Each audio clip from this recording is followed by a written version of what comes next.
Hello' guys, আসসালামু আলাইকুম। কিনো ক'ম আৰু এই ভিডিঅ'টো দুবাৰকৈ এডিটিং কৰিলোঁ, কৰিব নাজানো। প্ৰথমে এবাৰ কৰিলোঁ, ডিলেট হৈ গ'ল, আকৌ এবাৰ কৰিলোঁ। এইটোৱে প্ৰথম মোৰ লং ভিডিঅ', সেইকাৰণে আৰু ভালকৈ কৰিব নাজানো দেই। প্ৰথম ভাৰ কাৰণে এডিটিং কৰিছোঁ। ভিডিঅ'টো স্কিপ নকৰোঁ, সম্পূৰ্ণ চাব। ৰাতিপুৱা সোনকালে উঠি 7 বজাত উঠি কাম কাজ কৰিলোঁ, ঘৰৰ কাম কৰিলোঁ, বিচনা ভাজ কৰিলোঁ, ঘৰ দুৱাৰ ঝাৰু মাৰিলোঁ, চোতাল ঝাৰু মাৰিলোঁ। পাকঘৰত আহি চাওঁ, পাকঘৰৰ অৱস্থা বেয়া। প্ৰথমে গেছ টেবুল আৰু গেছ চাফা কৰিলোঁ। গেছ টেবুল চাফা কৰিলোঁ, গেছ চাফা কৰিলোঁ। তাৰপিছত ৰেক, ধোৱা ৰেকটো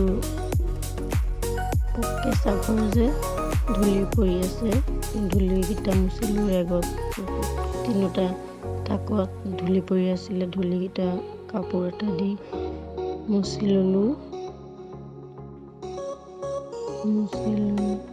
লেতেৰা কাঁহীকেইটা যিকেইটা আছে ওলাই লৈছোঁ মাজিবৰ কাৰণে। কাঁহী বাতি মাজাটো আৰু ভিডিঅ' কৰা নাই, দেখুওৱা নাই। পাকঘৰ ঝাৰু মাৰিলোঁ, একদম বহি ঝাৰু মাৰোঁ মই। চুকে কোণে ধুনীয়াকৈ চাফা কৰিব পাৰোঁ। বেছি সময়ত পাকঘৰতে থাকোঁ, সেইকাৰণে বহি ঝাৰু মাৰোঁ পাকঘৰত। কেঁচা ঘৰ যে একদম পূৰা ধূলি ওলাই, বহুত ধূলি ওলাইছে। দেখাই পাব, আপোনালোকক দেখাম কিমান ধূলি ওলাইছে। সেয়া চাওক কিমান ধূলি ওলাইছে পাকঘৰৰ পৰা। ইমান লেতেৰা হৈছে পাকঘৰ, সদায় ইমানকৈ ধূলি ওলায়। ধূলিয়ে ওলায় আৰু ইমান লেতেৰা নোলায়, ধূলি বেছি ওলায়।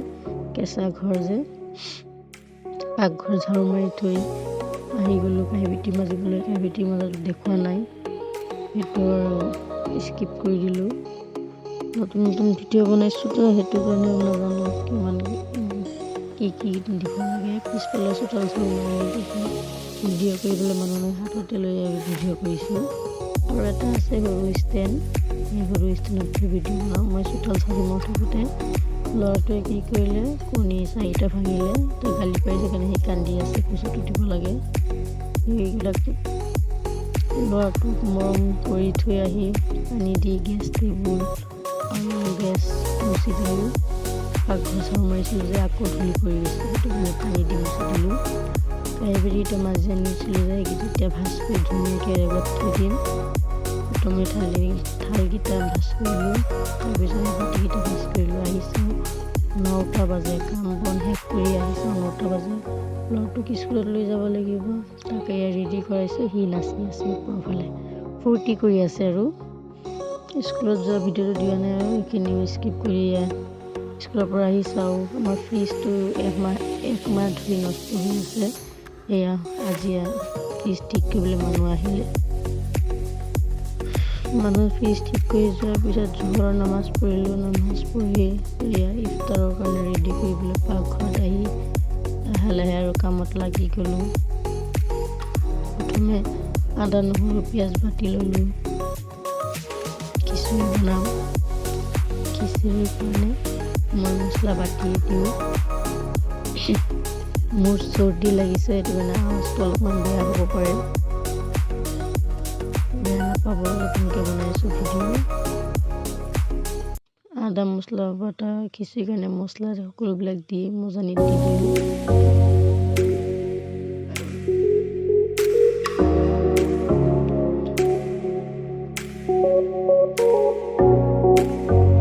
চাউলকেইটা দি তেলত ভাজি ল'লোঁ, মছলা ভাজি লৈ অলপমান ভাজিম।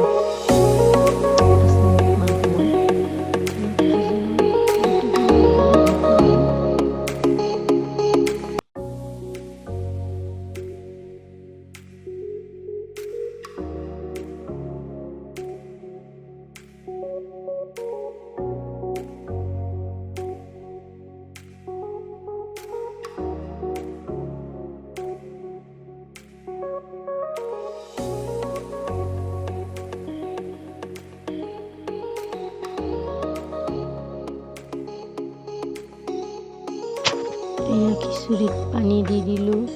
পানী দি মাটিকলা দাইল দি খিচুৰি বনাম আজি। মাটিকলা দাইল দি অলপমান হ'বলৈ দিলোঁ। খিচুৰি হৈ গ'ল। এতিয়া চাউল ধুলোঁ, বুট ভাজি ল'লোঁ।